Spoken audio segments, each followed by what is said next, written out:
140,000 people with a disability living in Tassie, but just over 10,000 were eligible for the NDIS. Staggering numbers, to say the least. Do you or someone you know struggle to access services and also navigate the National Disability Insurance Scheme, the application process itself? River Knight is co-founder of Developing Australian Communities and specialises in helping Australians navigate the NDIS process and, more importantly, connect with the most appropriate services for them. River, welcome to ABC Northern Tasmania. Thank you so much for having me. What needs to be done to tackle these issues and create an NDIS system that's inclusive and works for all Tasmanians? What we're finding in the research that we're doing, and of course the feedback from the 15,000 service providers in Australia that we work with, is that there's a bunch of different things that have happened with the changeover to NDIS, and also the challenges are similar to what used to happen, but we're finding the same thing in every state. So in Tasmania, I might have my office in Burnie, Devonport, Launceston, Hobart, and I might be funded to have that service ready to go for people with a disability to access. But when NDIS started, a lot of that funding that I had sitting there to help me exist as a service provider ready got cut. So those service providers that were there lost that core funding. Now it all sits individually with people on the NDIS. So I've got to go find those people that have the funding, but I'm not funded to exist in the first place. So that's really affected regional services, and especially somewhere like Tasmania where there's such a spread of people. It makes it hard to find services unless you live right in the middle of town. So you know the scheme and you find it difficult. It is a hard scheme to navigate. It is a learning process for anyone getting into the scheme. You need to learn a new language. It can be a real challenge for some people. Some people have a wonderful experience, but it really comes down to your capacity to self-advocate sometimes. And if you get a great planner and a great support service helping you, then you're going to do really well. But if you don't have that support, you could really struggle. And what we're finding is that even though we might have, say, I think the number is 10,270 people in Tasmania now currently accessing NDIS, there's a lot of people that would love to access it that give up because they just find it too hard. All right, spell it out for us. What are some of the barriers that people are experiencing when they're trying to access it? So when it comes to accessing in the first place, people focus on what diagnosis they have and is that eligible to be funded. And that's not the way NDIS works. So NDIS funds the functional impact of a disability. So I might have autism, and I personally do have autism. So I might have autism, and the way it affects me may be totally different to the next person. So we start by getting assessments from professionals saying, well, how does it affect you? What are the sorts of services that you need funded to help you? So first I have to learn, well, what services do NDIS fund?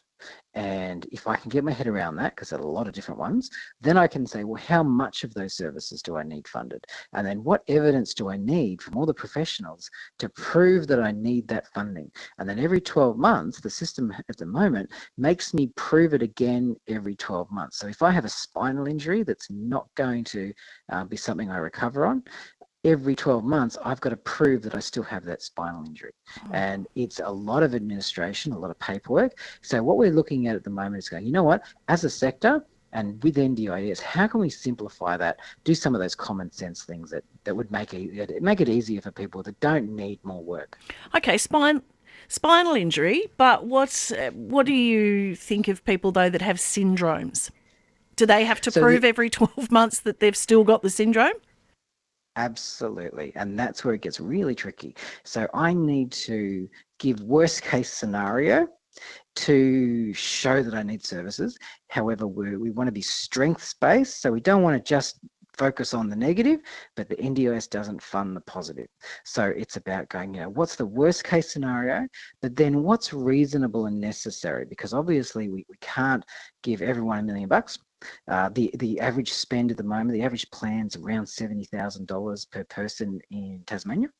But what we're finding, even with those people that have that plan and that funding, they're still only using about 68% of that funds every year. And if you don't use it, you lose it. Really? Yeah, so if you don't use that say 68%, that's not even three quarters. If you don't use that funding that you had because of, say, COVID, maybe I can't go out and about too much because I've got a lockdown. If I don't use that funding, I lose that funding. It doesn't roll over to the next year.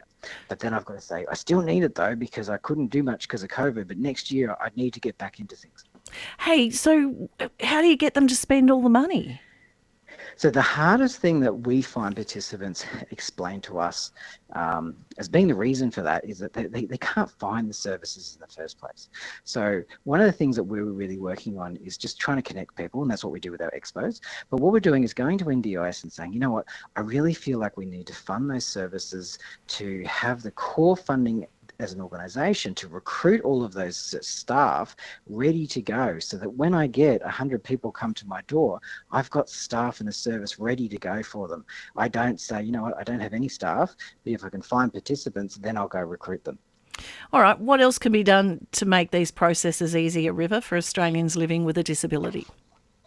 One of the things that we really focus on and we encourage people to do is to use those advocacy services when they do get a no answer or they have trouble understanding, because they can be linked into, so in Tasmania we have gateway services, we have services that we can go and get some support with, but we ask people to go on social media, talk to people that have gone through the process, get the support from their peers, but also then reach out to those service providers in a proactive way and say, you know what, I'm applying for NDIS.